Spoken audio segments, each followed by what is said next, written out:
Welcome back, everyone, to Crystal Confab. I am joined by my fellow confabbers, Adam and Kyle. And this week, we're talking about another weird rock. Truth be told, when this showed up on the lineup, my immediate reaction was, finally tracked down a piece of this pretty rare mineral. And the mineral of the week is Ussingite. So this is unusual because, a lot of things get called rare that are out there in the crystal world, and sometimes that is slightly exaggerated. But there are only three countries in which Ussingite can be found, and it is not plentiful in any of them. It comes only from Greenland, Canada, and Russia so far. Maybe at some point we'll find it somewhere else. It's got some pretty unusual geological properties, which I'm going to circle back to a little bit later.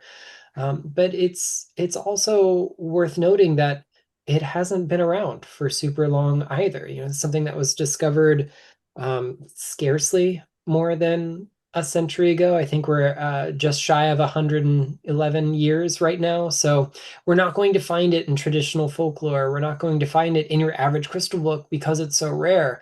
And that's what really excites me about this. So without further delay, I'm actually going to hand this over to my friends who've spent more time playing with Ussingite than I have. Yes, I've got a confession to make. I'm the one who put this one on the lineup. And it goes back probably about around 10 years now when I was just surfing on good old Etsy one day looking for whatever I could find. And I came across this jeweler who did wire wrapping and specialized or seemed to get a lot of cabochons from stones from Greenland. And this is where I discovered stones like Numite, Tugtapite, Cordicite, Greenlandite, and of course Ussingite. And apart from taking several weeks to work out how to pronounce each of these, I just fell in love with these stones. Now, what I find with Greenland stones, any of the ones I've listed, plus there are plenty more as well, they have this rare, almost ancestral, ancient energy about them. And I think what I love about Ussingite so much is I'll hold it to the screen so hopefully the camera is picking up a nice color.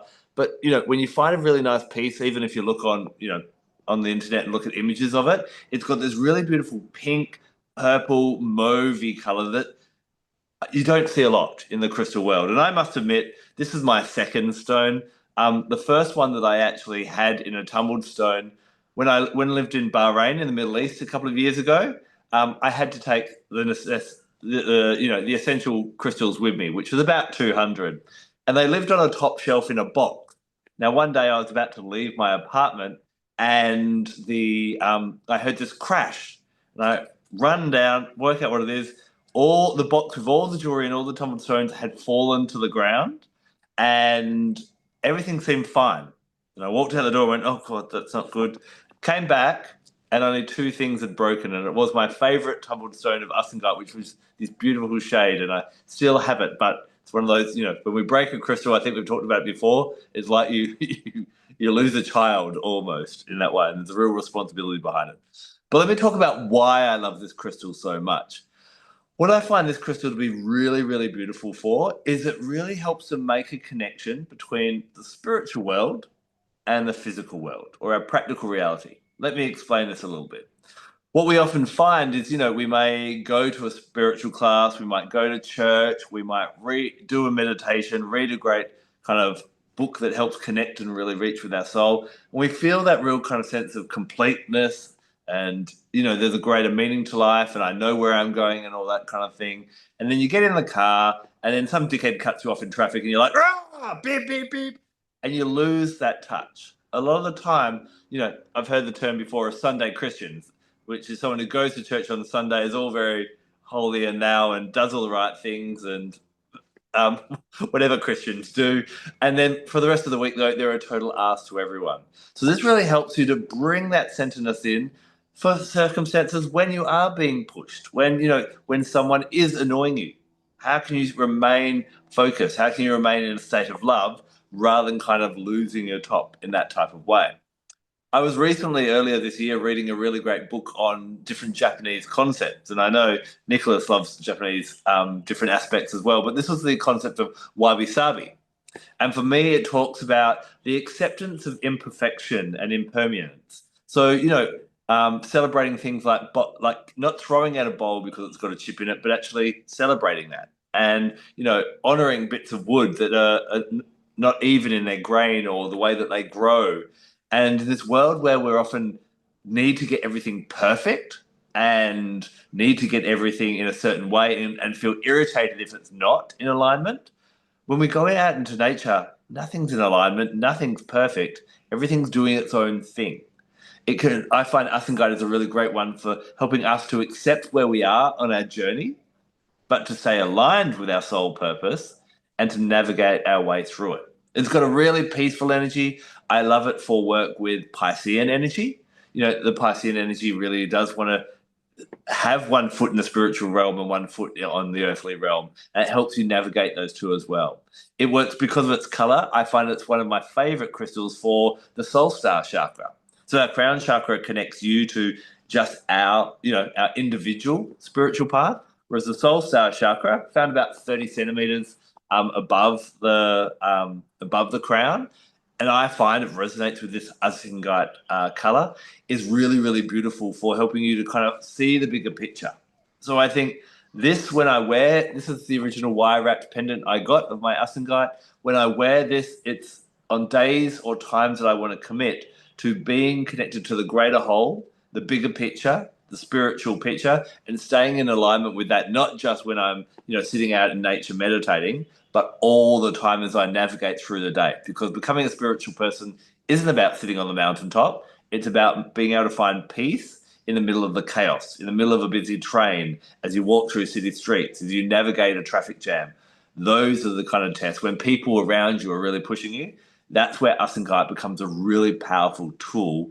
And so one place where I'd suggest people might want to love it or might want to really utilize it is when you do go, maybe you go on a weekend retreat. And there's always that Monday remorse. Do you mean like you're back into the real world with all the muggles? You're like, how do I maintain that beauty? Carry your Ussingite with you. Take it to the retreat, take it to the class, but then keep it with you to help you anchor that in and keep you really aligned. So that's just a little bit of a nutshell why I really, really love it. But Kyle, how long have you had Ussingite for? Well, I can happily blame you for my connection to Ussingite. This was a piece I bought in one of your live sales.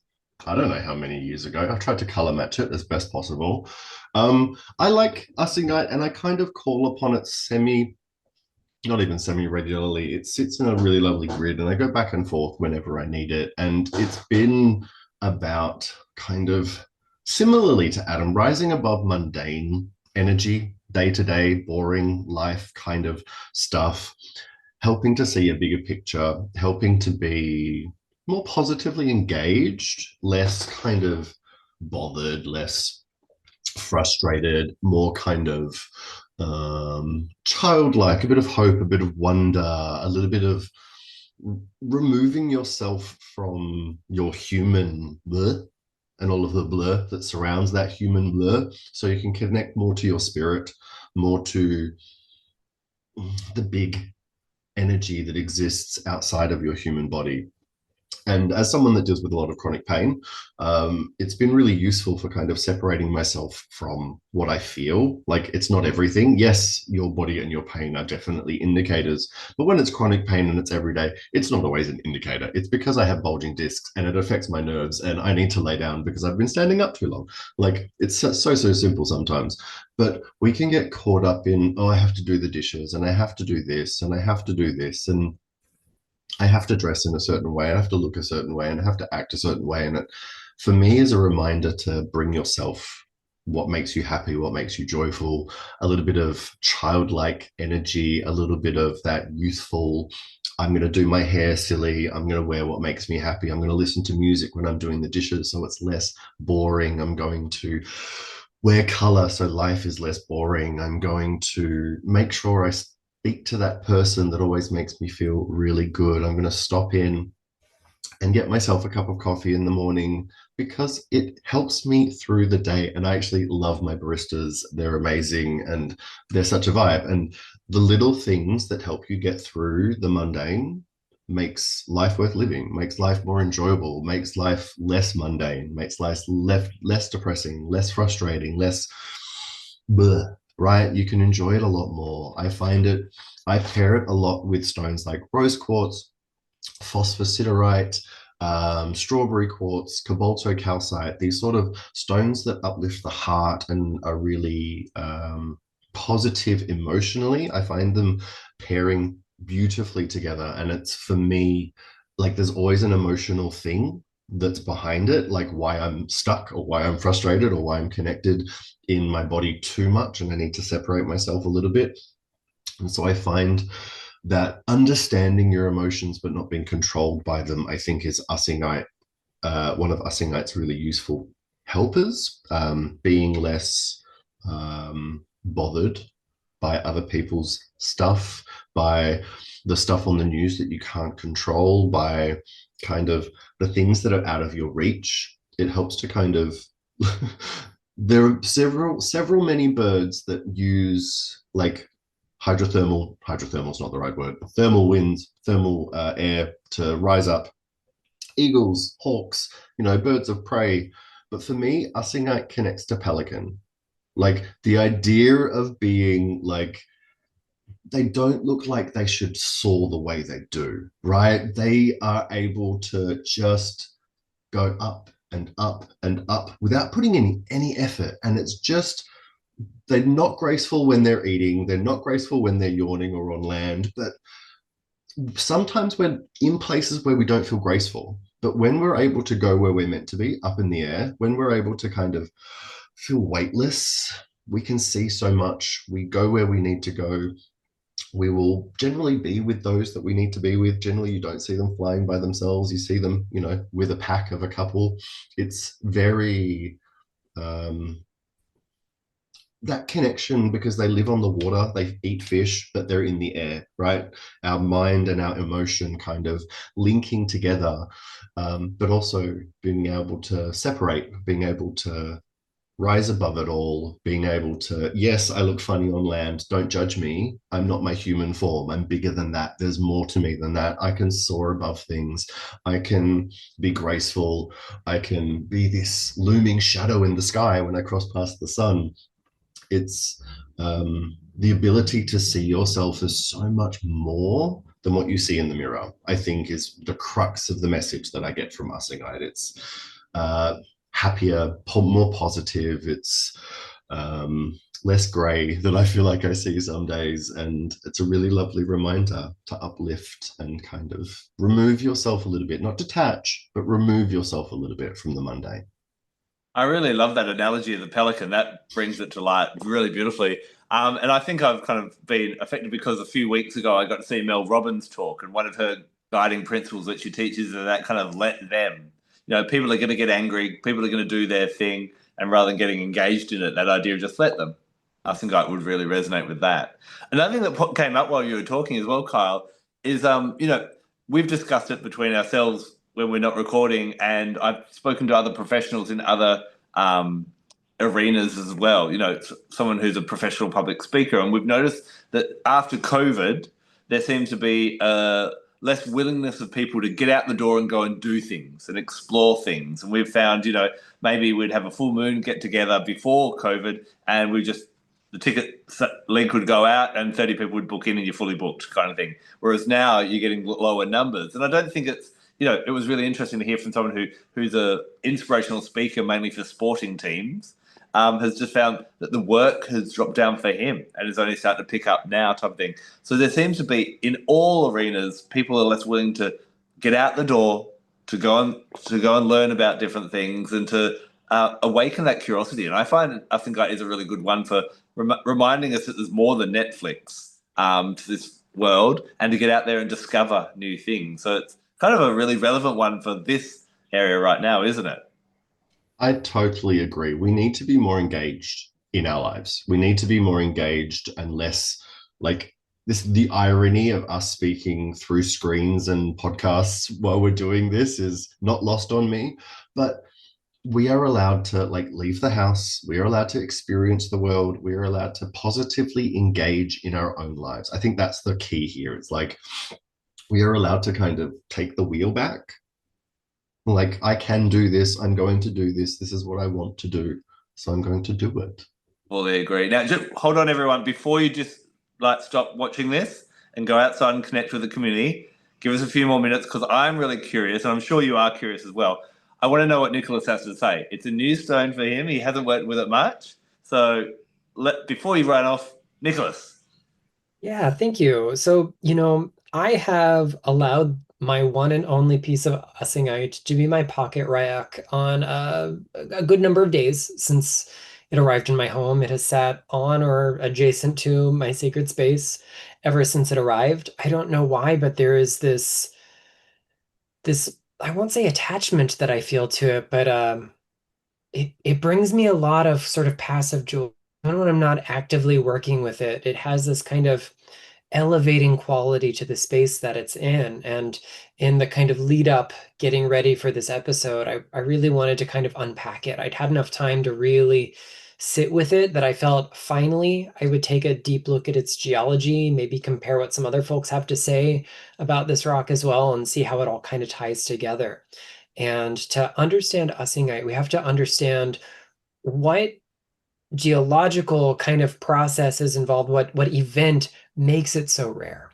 And the truth is that it is deficiency in other things that allows for this to form. So Ussingite occurs in three spots on Earth that have very similar geologies. They're known for a type of rock that are called agpaites. They're agpaitic intrusive igneous rocks. Basically, what that means in short version is that they contain complex silicate minerals, often filled with pretty rare and unusual mineral forming elements, and they're relatively deficient in alumina in particular, but also sometimes in silica, depending on which variety of agpatic rock it is. So we're going to see things like sodalite minerals and astrophyllite and titanium and zirconium bearing things like maybe some eudialyte or volarite or loperite or lamprophyllite and other things that are pretty unusual. And the thing about agpatic rocks is they tend to be richer in things like sodium and calcium than they are the much more abundant things in these environments normally, like silicon and aluminum. And that allows Ussingite to kind of sit in this transitional space. It's not quite one thing or another. It shares a lot of qualities with feldspathoids, which are too silica deficient to be feldspars. It is sometimes classed as a phyllosilicate. When you look at the silica structure in it, they do kind of form sheets, but they also don't entirely. They're sometimes described as framework silicates because the sheets are a little too three-dimensional instead of sitting in flat planes. But I think the weirdest part about its crystal structure that is that it shows really strong depolymerization. So the links of things, all of those atoms and ions coming together to form the molecules should link up and create well observable chains. And some things just don't connect to other things. They have these silica rings in them that have variable numbers of units as well. They can have 4 bits of silica or 6 bits of silica or 8 bits of silica. And it is this kind of not quite one thing or the other that I think allows this to be quite an initiatory stone. It is a sodium aluminum silicate hydroxide. We don't have to memorize that, but it is pretty well saturated with sodium compared to a lot of other things that are, we'll say, generally similar. And sodium in mineral form, among other things, is deeply cleansing, catalyzing, reactive, but maybe a better word would be responsive. And I do find it kind of initiatory. Minerals that are rich in sodium help us explore new things while also helping us build the structure and organization to give us the freedom to do so. What I find in this stone, as we see with this kind of partially depolymerized structure where those chains don't quite form full, totally uninterrupted chains, um, is that it's all about breaking old cycles. It is deconditioning and reconditioning the spirit, the mind, if we want to maybe step out of cycles of anger, cycles of worry, cycles of abuse, cycles of, family curses that play out through our lives, the cycle of being the victim or being the bully. This is a stone that, with so much grace and tenderness, helps to break those things down. It's going to give us permission to experience emotional release where necessary, grieve what you're losing, but also celebrate what you're gaining in that process. It helps enable a sense of higher reasoning and higher perspective that also is going to, I think, underscore both of your experiences, this kind of elevation effect that it's got, and a willingness to be messy in that process. One of the things that I really love about it, though, is its crystal system. It belongs to my favorite group of crystals, geometrically speaking, which are the triclinic minerals. These are the ones that have the least amount of order and symmetry of crystals. They still have order and symmetry, just less than any of our other groups. And triclinic minerals, as a result, invite us to look at things more deeply, to really find the pattern, to really see how this little bit is like other little bits. And because we don't have a solid chain, its energy kind of reminds me of the expression. And I wish I could remember where this comes from, but I've heard it several times recently. But it's kind of a new take on an old expression. History repeat itself, but it rhymes. New iterations of the cycle don't have to be identical to still be a kind of repetition. And this is a stone that I think, because of its structure, its makeup, is all about helping us discover how our worldview, our beliefs, our attitudes, whether we are conscious or unconscious of them, give rise to the challenges or interact with the challenges that we have in life, and allows us to explore those in more refined and sophisticated ways. Triclinic minerals help integrate new things. They are these masters of reinvention. If we wanted to have like a two-dimensional polygon that is obeys the laws of a triclinic crystal, we could think of a trapezoid. And the only way to tessellate and fill all of the space with a trapezoid, unlike a square, a rectangle, a triangle, is to invert it constantly. It has to be in many different orientations to fill all of the space available. And that's kind of what's happening with a lot of triclinic minerals. There's unit cells or sort of seed crystals have to flip and flop to fill all of the space and create the crystals as we know them. And this means that it allows us to things that aren't working, to explore it from a totally new angle, to trust our instincts that say, I'm gonna veer left instead of right at this juncture in life, even though logically I know I really ought to be doing this other thing. And as a result, they usher us towards a state of completion and refinement. They balance opposing. They lift up to have, ultimately, I think, this more enlightened perspective of the world. Not that you reach nirvana and everything is bliss, but you recognize that everything is delightfully human. And being able to take some delight in the messiness, also kind of coming back to this wabi sabi, this cool and withered principle that Adam was referring to, just embracing the imperfections. It's just being with it. It's allowing yourself to find the magic in the ordinary and to see that there's a common thread. And also, when you want to, snip the thread. We don't have to let the cycles repeat and transform. And with the broken ends, weave something new. That for me is the magic of Ussingite so far. With us having over 50 episodes of Crystal Confab now, I forget what we've talked about and what we haven't. But this being a really rare crystal, I wanted to kind of share the idea of, rare crystals are there in the world for those to do higher crystal work, or for, it's not for everyone. Does everyone need Ussingite? But for everyone who's tuning in and listening to this episode, do you feel that this is a crystal everyone should seek out and try and get in their collection, Kyle? My goodness. I think with any, it's if you feel drawn to and you can and it's practical, absolutely.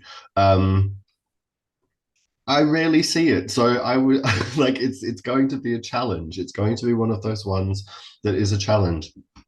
Um, I would say, as we've recommended in the past, get yourself a picture, get yourself an image that you can manifest with and draw yourself a piece with if you do feel drawn to it. Um, I would definitely say if you are, definitely try it because it doesn't feel like anything else really. Like it's not one of those ones where you go, I could compare it to phosphosiderite or I could compare it to whatever, but it's not really the same as them. It's not really doing the same thing. It is kind of its own special, unique thing. So if you can, wonderful. If you can't, take a screenshot, get yourself a picture, work with the idea of what we've been talking about as well. This is the other thing, like you can take the wisdom from the wisdom and just incorporate the wisdom without having to hold the thing, without having to touch the thing. Yes, it's wonderful. Yes, it does help. But if the wisdom is useful, take that as well. Nicholas, is this something everyone should be trying to find desperately now? I'm really anti being prescriptive of like everybody needs blank rock. I Mm. think we're going to be drawn to the things that we are drawn to. It is not easy to find. When you do find a rather ugly lump, you're going to spend an exorbitant amount of money. And if you get a really nice piece, let's not talk about it. Um, these days, it is far less plentiful than it was in years past. And so if you get access and it resonates with you and it's not a prohibitive cost, go for it. Those qualities were all met for me. I said, you know what? I can spend 30 bucks, $35 on this little hunk. And that was like the best price I'd seen in ages. Um, and so I did because I had the invitation to it. I'm glad that I did. But, I also think that if there are particular qualities of it that we want to aim for, look for things that have similar things in its makeup. Look for things that have similar crystal structures. There are tons of triclinic minerals out there. You may not find any other, sodium, aluminum, silicate hydroxide with exactly the same ratio of those things because it's a weird rock. But you're going to find other things out there that maybe you can kind of mix and match. A little of this energy plus a little of that energy could yield something that kind of moves you in the general direction that Ussingite also moves you in. Can I push you for a few different crystals you reckon might work in that realm, Nicholas? Yeah, so I mean, start with something real easy like sodalite, which is a proper feldspathoid mineral. You could also go for some of the feldspars. They are aluminosilicate minerals. You can find some that are in the sodium-rich members of the series. So go for any of those. If you just Google feldspars or feldspar diagram, you can find, um, all of the available ones. Um, there are lots. We think of them as, not just moonstone and sunstone, but plenty of other things. You could also maybe look for the kind of host rocks in which it is found, those agpeitic rocks or peralkaline rocks. Probably the easiest one, and easy is relative here, is to look for some kind of syenite. So syenite is like granite, but deficient in quartz. Um, you could also look for a cacordicite, which you mentioned earlier. That is like the quintessential agpaite from the region known as Agpa in Greenland, hence the name agpeitic rock. You might get one of those that has trace amounts of this in there as well. And when all else fails, if you're just thinking, I really love this quality that the triclinic crystals have, there are lots of those. So we've got some of our feldspars, like labradorite and most rainbow moonstone. We could think of something along the lines of kyanite as a really great example as well of a triclinic mineral. But think outside the box and also evaluate. Another, I think, great question to ask is why am I drawn to Ussingite? If it's a specific quality one of us has mentioned, there's probably another rock with a similar quality. But if it's because I want Ussingite, then go for that. Be a little bit of devil's advocate. I would propose that the fact that if you saw this title on this episode and went, "Oh, I want to listen to that," then you'd definitely be ready for Ussingite. That you're kind of in that expansive, I want to know more about the crystal realm, and didn't go, "Oh, It's not amethyst or rose quartz. I'm not interested in listening to that episode. So, explore that. Now, one of the common questions we do get is, where should I get my crystals from? And the first place you'll often hear all of us say is go down to your local crystal shop, because we want to support those independent local crystal shops, because touching, feeling, experiencing the crystal is so much better online. Now, to be honest with you, I haven't been able to find, I don't think, many of my Greenland crystals, the ones we've listed throughout this episode, in local crystal shops, and they often can't find them. What I would propose you look for Greenland stoned dealers. They seem to have the whole set, and I found a few online. I found one at Tucson in the past. I don't know if he still goes there each year, but there seem to be people that have not just Ussingite, but they'll have the Tugtite and the Numite and the Greenlandite and the Isua stone and all those different great ones that are nice to have as well. So you may have to do a bit of finding, but once you find it, yeah, maybe you need to save your pennies beforehand, because it could become costly, because you end up not just wanting Ussingite, you want one of each then as well. One final question, because I always like to talk about use of crystals, and I think what Nicholas shared about just having it in your pocket, just having it around you, is a really good anchor for what we've been discussing and the principles we've discussed in this episode. But you keep yours. I know you're kind of like the grid king, Kyle. What's the purpose of the grid that Ussingite's in, and what other crystals accompany it, if you don't mind sharing? Absolutely happy to. So it is in a sort of very love, heart, emotion grid. All of the crystals in that grid are in the pink spectrum. We have rose quartz, rhodochrosite, we have rose aura quartz, we have phosphosiderite, we have cobaltocalcite, and we have rhodonite. So it's very self-love driven. It's very, this is what I need for me to feel good. This is what I need to support myself. This is a big hug. This is, yeah, it's very loving and very supportive. And the one that it balances with is, I mentioned before, phosphosiderite. They have this, like, phosphosiderite's like the cloud, and like Ussingite's the thing flying through it. Like, they're both up there in the sky. They're both like soft, and they're both kind of giving us a bit of a perspective shift. And I think it's one that works well with others. Like, it plays well with others. It's one of those stones that really will pair and match. And just on the if you can't get a piece thing, there was a trio that came to my mind that felt quite appropriate, and three really easy stones to get a hold of: sodalite, lepidolite, and halite. That pair of the three together feels like a really nice connection without connecting to it. I love that suggestion of phosphosiderite, and the fun thing about phosphosiderite and Ussingite is they're both really fun to say as well. One other little pointer that I do often find Ussingite to be good for, you mentioned rhodochrosite before. That's one of my favourite crystals for helping us connect with family members that are past and our ancestors and those that are in our bloodline. But sometimes we want to connect with possibly a friend or something like that. And one of my favourite crystals for that is actually Ussingite. So that's another use as well.